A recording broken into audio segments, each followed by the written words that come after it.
सह अभाज्य संख्याएं,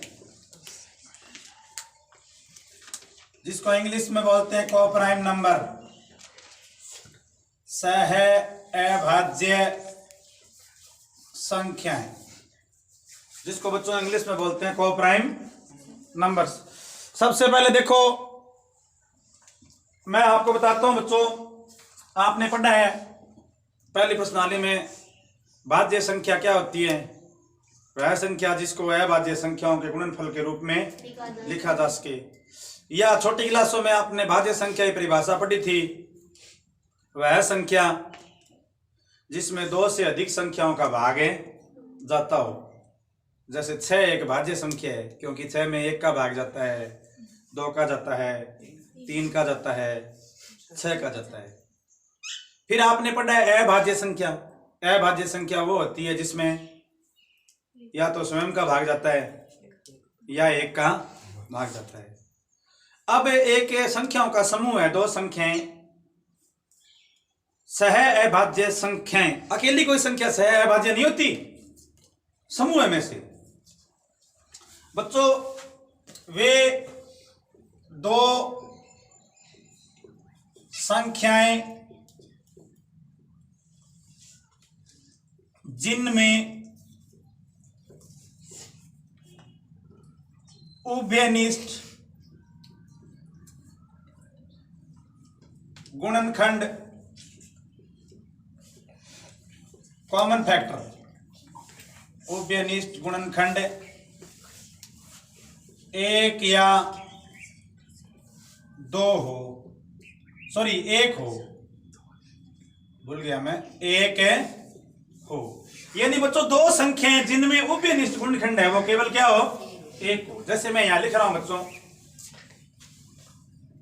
8 और 9 है, तो 8 में किस किस संख्या का भाग जाता है। देखो आप 8 में 1 का भाग जाता है, 2 का जाता है, 4 का जाता है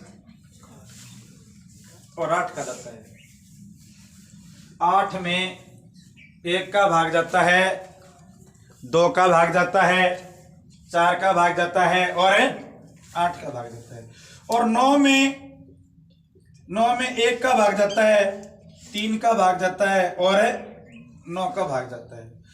ऐसी कौन सी संख्या बच्चों जिसका 8 और 9 दोनों में ही भाग जाता है, वो हम देख रहे हैं कि ऐसी संख्या सिर्फ 1 है। यानी 8 और 9 दोनों में एकमात्र एक ही ऐसी संख्या है जिसका भाग जाता है। यानी वे दो संख्याएं जिनमें उभयनिष्ठ गुणनखंड 1 हो। तो बच्चों 8 और 9 में उभयनिष्ठ गुणनखंड है वो 1 है। 8 और 9 में उभयनिष्ठ गुणनखंड है वो 1 है, इसलिए 8 और 9 है वो सह अभाज्य संख्याएं हैं। कोई भी दो लगातार संख्याएं है ना, सह अभाज्य संख्याएं होती है। जैसे बच्चों आपको कहते हैं कि 11 और 13 किस प्रकार की संख्या है, तो 11 में किस किस का भाग जाता है, 1 का और 11 का, और 13 में 1 का और 13 का। तो 11 और 13 में किसका भाग जाता है, 11 और 13 में उभयनिष्ठ भाग जाने वाली संख्या कौन सी है, 1 है। तो ऐसी संख्याएं वो सह अभाज्य संख्याएं कहलाती है। बच्चों सह प्रिमेय संख्या है ना, आपने पढ़ा है छोटी क्लासों में कि कोई भी संख्या जिसको P/Q के रूप में लिखा जा सके, या P/Q के रूप में कोई भी संख्या है जहां पर Q बराबर 0 नहीं हो, वो प्रिमेय संख्या है। और P और Q है ना सह अभाज्य संख्याएं होती है।